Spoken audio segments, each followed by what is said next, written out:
ഡൽഹിയിലെ മോഡേൺ ടൗണിലാണ് സഞ്ജു കവിത ദമ്പതികൾ താമസിച്ചിരുന്നത്. ഇവർക്ക് 3 കുട്ടികളാണ്. പായൽ എന്ന മൂത്ത പെൺകുട്ടിയും അർസു ചൗഹാൻ എന്ന രണ്ടാമത്തെ പെൺകുട്ടിയും ഇവരുടെ ഇളയത് കൃഷ്ണ എന്ന ഒരു ആൺകുട്ടിയും. ഇവരുടേത് ഒരു മിഡിൽ ക്ലാസ് ഫാമിലി ആയിരുന്നു. ഇതിൽ രണ്ടാമത്തെ മോളായ അർസു ചൗഹാനെ പറ്റി പറയുകയാണെങ്കിൽ 2016 ഈ കുട്ടിക്ക് 21 വയസ്സായിരുന്നു. ഡൽഹിയിലെ ലക്ഷ്മിബായി കോളേജിൽ BA ഫൈനൽ ഇയർ പഠിച്ചുകൊണ്ടിരിക്കുകയായിരുന്നു അർസു. അർസുവിൻ്റെ ക്ലാസ് ടൈം എന്ന് പറയുന്നത് രാവിലെ 9 മുതൽ ഉച്ചയ്ക്ക് 2 മണി വരെയാണ്. അതുകൊണ്ട് തന്നെ രാവിലെ ഒരു 8:30 തന്നെ വീട്ടിൽ നിന്നും ഇറങ്ങി കോളേജിലേക്ക് പോകും.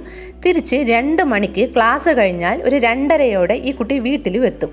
അതിനുശേഷം വൈകുന്നേരമാകുമ്പോൾ തൊട്ടടുത്തുള്ള ഒരു കമ്പ്യൂട്ടർ സെൻറ്ററിൽ അനിമേഷൻ കോഴ്സ് പഠിക്കാനും അർസു പോകുമായിരുന്നു. ഇതാണ് അർസു ചൗഹാൻ്റെ ഒരു ഡെയിലി റുട്ടീൻ. അതേപോലെ തന്നെ 2016 ഫെബ്രുവരി 2 അച്ഛനമ്മമാരോട് യാത്രയും പറഞ്ഞ് അർസു ഒരു 8:30 കോളേജിലേക്ക് പോയി. എന്നാൽ ഉച്ചയ്ക്ക് തിരിച്ചു വരുന്ന സമയം കഴിഞ്ഞിട്ടും അർസു വീട്ടിലെത്തിയില്ല. മണി 3 3:30 4 ഇതോടെ അർസുവിൻ്റെ അമ്മ കവിതയ്ക്ക് ആകെ ടെൻഷനായി തുടങ്ങി.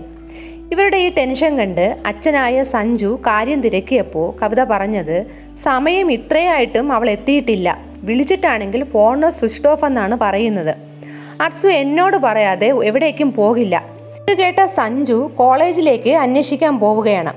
അവിടെ ചെന്നപ്പോൾ സെക്യൂരിറ്റി പറഞ്ഞത് ക്ലാസ്സൊക്കെ കഴിഞ്ഞ് എല്ലാം ക്ലോസ് ചെയ്ത് എല്ലാവരും പോയല്ലോ എന്നാണ്. സഞ്ജു നോക്കിയപ്പോൾ ശരിയാണ്, ക്ലാസ് റൂമൊക്കെ അടഞ്ഞിട്ടിരിക്കുകയാണ്. അവിടെ നിന്നുകൊണ്ട് തന്നെ അർസുവിൻ്റെ ബെസ്റ്റ് ഫ്രണ്ടായ സിമ്രാനെ സഞ്ജു ഫോൺ ചെയ്തു. എന്നിട്ട് അർസുവിനെ പറ്റി തിരക്കി. അപ്പോൾ സിമ്രാൻ പറഞ്ഞത്, ഞാൻ സുഖമില്ലാത്തതിനാൽ ഇന്ന് കോളേജിൽ പോയില്ല അങ്കിൾ എന്നാണ്. ഉടനെ തന്നെ അർസുവിൻ്റെ മറ്റൊരു ഫ്രണ്ടായ രാധികയെ വിളിച്ചും തിരക്കിയപ്പോൾ ആ കുട്ടിയും അന്ന് കോളേജിൽ പോയില്ല എന്നാണ് പറഞ്ഞത്. ഈ 2 കൂട്ടുകാരികളുടെ നമ്പർ അല്ലാതെ മറ്റാരുടെ നമ്പരും ഈ അച്ഛനമ്മമാരുടെ കയ്യിലില്ലായിരുന്നു. പിന്നീട് സഞ്ജു മകൾ കോളേജിൽ പോകുന്ന വഴിയൊക്കെ അവളെ അന്വേഷിച്ച് നടന്നു. എവിടെ അർസുവിനെ കണ്ടില്ല. നേരെ ഇരുട്ടിയിട്ടും അർസുവിനെ പല സ്ഥലങ്ങളിലും തിരയുകയാണ്. അവസാനം അർസുവിനെ കാണാതായതോടെ രാത്രി ഒരു 10:30 മണിയോടെ സഞ്ജുവും കവിതയും ഓടിപ്പാഞ്ഞ് മോഡേൺ ടൗൺ പോലീസ് സ്റ്റേഷനിലേക്ക് എത്തി. ഞങ്ങളുടെ മകളെ കാണാനില്ല എന്നും പറഞ്ഞിട്ട് അവർ പരാതി കൊടുക്കുകയാണ്. കുട്ടിയുടെ പ്രായമൊക്കെ കേട്ടതോടെ അവിടെ ഉണ്ടായിരുന്ന പോലീസുകാർ പറഞ്ഞത് എന്തെന്നാൽ, നിങ്ങളറിയാതെ ചിലപ്പോൾ നിങ്ങളുടെ മകൾക്ക് വല്ല പ്രേമബന്ധവും ഉണ്ടായിരുന്നിരിക്കണം, അവൾ ആരോടെങ്കിലും കൂടെ ഒളിച്ചോടി പോയതും ആവാം. എന്തായാലും ഒരു 2-3 ദിവസം വെയിറ്റ് ചെയ്യൂ, അതിനുള്ളിൽ അവൾ വന്നില്ലെങ്കിൽ നമുക്ക് അന്വേഷിക്കാം എന്നാണ്. ഇത്രയൊക്കെ പറഞ്ഞിട്ട് ആ അച്ഛനമ്മമാർ ഇവരവിടുന്ന് പറഞ്ഞു വിടുകയാണ്. ഇതിനു ശേഷം ഈ അച്ഛനമ്മമാർ എന്താണ് ചെയ്തത്? കാണാതെ പോയ അവരുടെ മകൾ തിരിച്ചു വന്നോ? അർസു ചൗഹാൻ എന്താണ് സംഭവിച്ചത്? 2016 ഡൽഹി ഒന്നടങ്കം സംസാര വിഷയമായ ആ സംഭവത്തിലേക്ക് നമുക്കൊന്ന് പോകാം. എൻ്റെ പേര് ഷീജ. ക്രൈം ത്രില്ലർ സ്റ്റോറീസ് കേൾക്കാൻ താല്പര്യമുള്ളവരാണ് നിങ്ങളെങ്കിൽ എൻ്റെ ഈ ചാനൽ ഒന്ന് സബ്സ്ക്രൈബ് ചെയ്യണേ. ഈ വീഡിയോയ്ക്ക് ഒരു ലൈക്കും തരൂ. Welcome back to Sheeja's creations. അർസുവിൻ്റെ പാരൻസിന് എന്ത് ചെയ്യണമെന്നറിയാതെ ഒരു എത്തും പിടിയും കിട്ടാതെ നിൽക്കുകയാണ്. നേരം വെളുത്തതും കോളേജിലേക്ക് വന്ന് ഇവർ പ്രിൻസിപ്പാളിനോട് വിവരം പറഞ്ഞു. ഉടൻ തന്നെ പ്രിൻസിപ്പാൾ കോളേജിലെ മെയിൻ ഗേറ്റിൽ, അതായത് ആ എൻട്രൻസിൽ CCTV പരിശോധിച്ചപ്പോൾ ഈ കുട്ടി എല്ലാ ദിവസവും 9 മണിക്ക് ക്ലാസ്സിലേക്ക് പോകുന്നതും തിരിച്ച് കറക്റ്റ് 10 മണിക്ക് കോളേജിൽ നിന്നും പുറത്തു പോകുന്നതും പതിവായിരുന്നു എന്ന് കണ്ടു. ഫസ്റ്റ് പീരീഡ് ക്ലാസ് എടുത്ത പ്രൊഫസറോട് ചോദിച്ചപ്പോൾ അയാൾ പറഞ്ഞത് ഒരൊറ്റ പീരീഡ് മാത്രമേ അർസു ഇവിടെ കാണുകയുള്ളൂ. പിന്നീട് ഇൻ്റർവെല്ലൊക്കെ ആകുമ്പോൾ അർസു ക്ലാസ് കട്ട് ചെയ്ത് പുറത്തു പോകുമെന്നാണ്. അർസുവിൻ്റെ കൂട്ടുകാരികളോട് കാര്യങ്ങൾ തിരക്കിയപ്പോൾ ആദ്യം ഇവരൊന്നും അറിയില്ല എന്ന രീതിയിൽ മാറി നിന്നെങ്കിലും പോലീസ് കേസ് ആവുമെന്ന് പറഞ്ഞതോടെ ഇവർ ഒരു കാര്യം സഞ്ജുവിനോട് പറയുകയാണ്. നവീൻ എന്ന ഒരു പയ്യൻ്റെ കൂടെ അർസു മാരുതി കാറിൽ പോകുന്നത് പലതവണ കണ്ടിട്ടുണ്ട് എന്ന്. ഇത് കേട്ടതും സഞ്ജുവും കവിതയും അത്ഭുതപ്പെട്ടു. കാരണം നവീന് ഇവർ താമസിക്കുന്നതിന് ഒരു 150 മീറ്റർ മാറിയാണ് താമസിക്കുന്നത്. പെട്ടെന്ന് തന്നെ നവീൻ്റെ വീട്ടിലേക്ക് ഇവർ പോയെങ്കിലും വീട് പൂട്ടിയിട്ടിരിക്കുകയായിരുന്നു.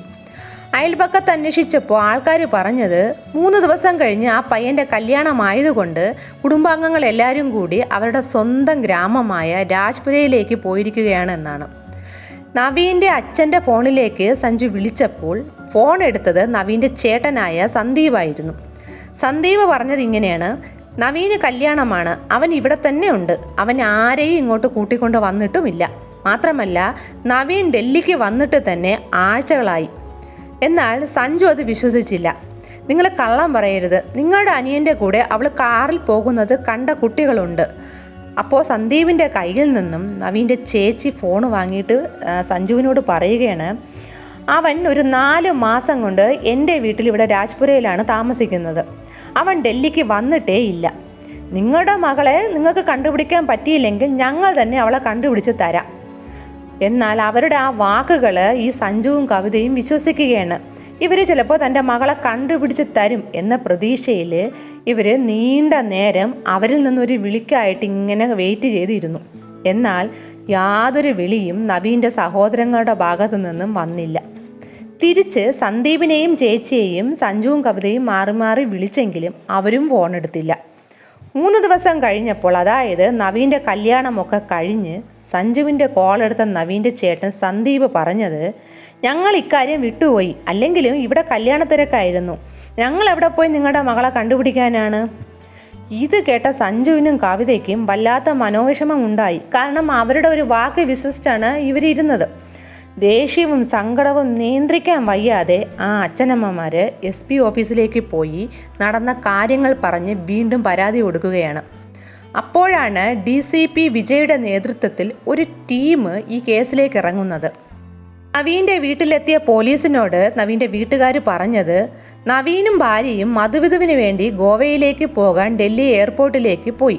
എന്നാൽ അവർക്ക് ഫ്ലൈറ്റ് മിസ്സായതോടെ അവർ മറ്റേതോ സ്ഥലത്തേക്ക് പോയിരിക്കുകയാണ്, അതായത് പൊയ്ക്കൊണ്ടിരിക്കുകയാണ് എന്നാണ്.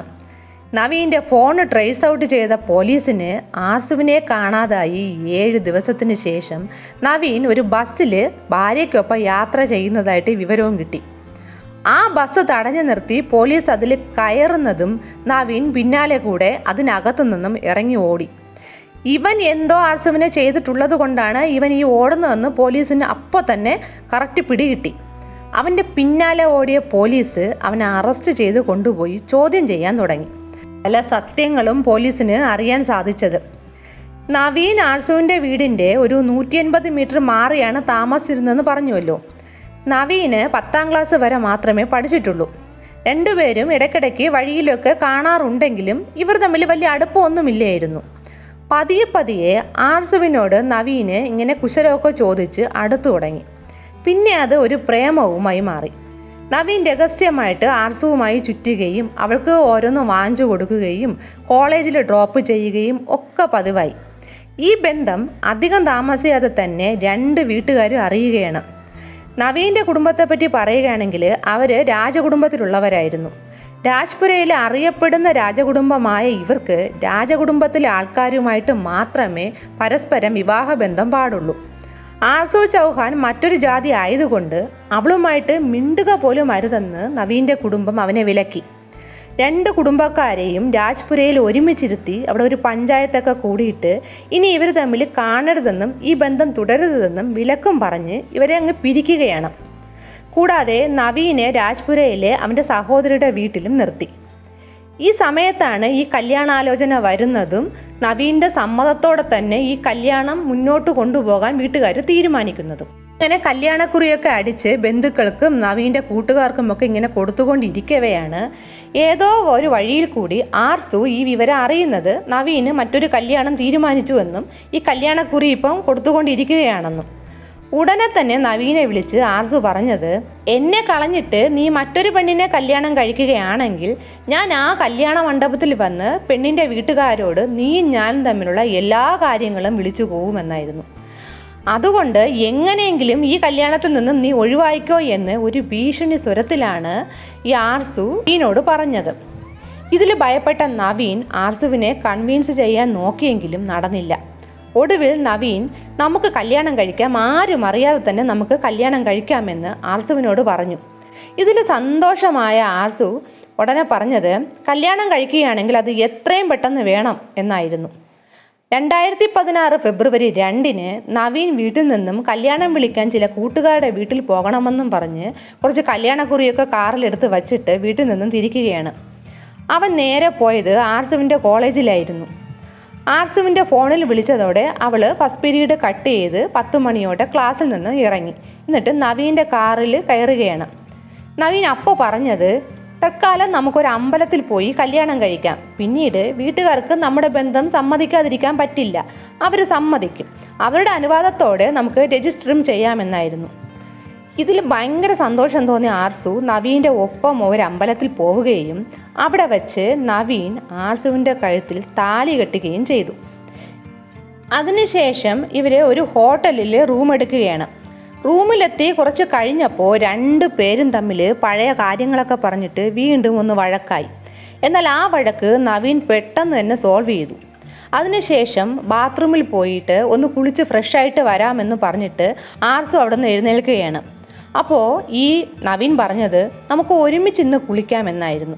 അങ്ങനെ ഒരുമിച്ച് കുളിക്കാമെന്ന് നവീൻ പറഞ്ഞതിന് സമ്മതിച്ച ആർസു നവീനൊപ്പം ബാത്റൂമിലേക്ക് കയറി.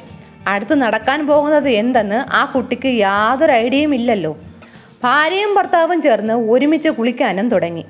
കുളിക്കുന്നതിനിടെ ആർസു പിന്നിലോട്ടൊന്ന് തിരിഞ്ഞു നോക്കിയതും നവീൻ ഒരു കൊലയാളിയുടെ മുഖഭാവവുമായിട്ട് ആർസുവിൻ്റെ തൊട്ടു പിന്നിൽ അവിടെ കഴുത്ത് ഞെരിക്കാൻ തയ്യാറെടുത്ത് നിൽക്കുന്നതായിരുന്നു.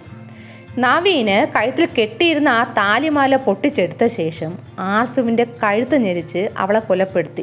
അവൾക്കതിൽ യാതൊന്നും ചെയ്യാൻ പറ്റിയില്ല, തടയാൻ പറ്റിയില്ല. അതിനു മുമ്പ് തന്നെ അവൻ അവളുടെ ജീവനെടുത്തു. അതിനുശേഷം നവീൻ അവൻ്റെ മാമനെ വിളിച്ചിട്ട് നടന്ന കാര്യങ്ങളെല്ലാം പറയുകയാണ്.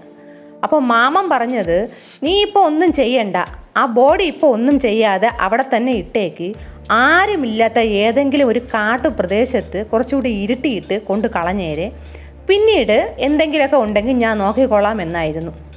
ഇതനുസരിച്ച് നവീന് രാത്രിയോടെ ആർസുവിൻ്റെ ബോഡി വലിയൊരു ട്രോളി ബാഗിൽ വച്ചിട്ട് ഹോട്ടൽ റൂമിൽ നിന്നും കാറിലേക്ക് പുറപ്പെട്ടു. എന്നാൽ വഴിയിൽ ആൾക്കാരുടെയൊക്കെ ഒരു പ്രസൻസ് ഉള്ളത് കൊണ്ട് അവൻ അവിടെ എങ്ങും കളയാൻ പറ്റിയില്ല. അവൻ ആ ബോഡി കാറിൽ വച്ചിട്ട് നേരെ വീട്ടിലേക്ക് വരികയാണ്, രാജ്പുരയിലെ സ്വന്തം വീട്ടിലേക്ക്. അവിടെ എത്തിയിട്ട് ഈ ഒരു ട്രോളി ബാഗിനെ വലിച്ച് മേളിലത്തെ തൻ്റെ മുറിയിൽ കൊണ്ടുപോയി അവിടെ കട്ടിലിനടിയിലേക്ക് വച്ചു. കല്യാണത്തിന് തിരക്ക് അപ്പോഴും നടന്നുകൊണ്ടിരിക്കുകയാണ്. പതിയെ പതിയെ ആ മുറിയിൽ നിന്നും നാറ്റം വരാൻ തുടങ്ങിയതോടെ എല്ലാവരും ഇതെന്ത് നാറ്റം എന്ന് ചോദിക്കാൻ തുടങ്ങിയതും നവീൻ ഒരു 70 സെൻറ്റിൽ ബോട്ടിലാണ് ആ ഒരു നാറ്റം മാറാൻ അവിടെ ഉപയോഗിച്ചത്. വീണ്ടും നാറ്റം വന്നതോടെ എല്ലാവർക്കും സംശയം വരാൻ തുടങ്ങി. ഈ മുറിയിൽ നിന്നും ആണല്ലോ ഈ നാറ്റം വരുന്നത് എന്ന് ചോദിച്ചപ്പോൾ നവീൻ പറഞ്ഞത് എലിയോ മറ്റ് എന്തോ ഇവിടെ ചത്തുകിടന്ന് നാർന്നതാണ് എന്നാണ്. അങ്ങനെ കല്യാണവും ഇതിൻ്റെ ഇടയിൽ നടന്നു. അതേ റൂമിൽ തന്നെയാണ് നവീൻ്റെ ഫസ്റ്റ് നൈറ്റും നടന്നത്.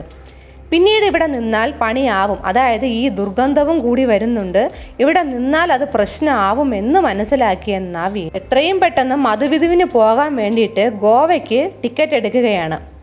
എന്നാൽ ഡൽഹി എയർപോർട്ടിലെത്തി ഗോവൻ ഫ്ലൈറ്റ് നവീന് മിസ്സായി. പിന്നീട് എവിടേക്കെങ്കിലും പോകാമെന്ന് കരുതി ഭാര്യയ്ക്കൊപ്പം ബസ്സിൽ യാത്ര ചെയ്യവേ ആയിരുന്നു പോലീസ് പിടിച്ചത്. എന്തായാലും ഈ കേസ് ഇപ്പോഴും നടന്നുകൊണ്ടിരിക്കുകയാണ്. ഇതിൽ യാതൊരു വിധിയും വന്നിട്ടില്ല. ഈ ഒരു സംഭവത്തിനെ പറ്റിയുള്ള നിങ്ങളുടെ അഭിപ്രായം എന്നൊന്ന് കമൻറ്റ് ചെയ്യണേ. പുതിയൊരു ക്രൈം ത്രില്ലർ സ്റ്റോറിയുമായി വീണ്ടും വരാം. Thanks for watching.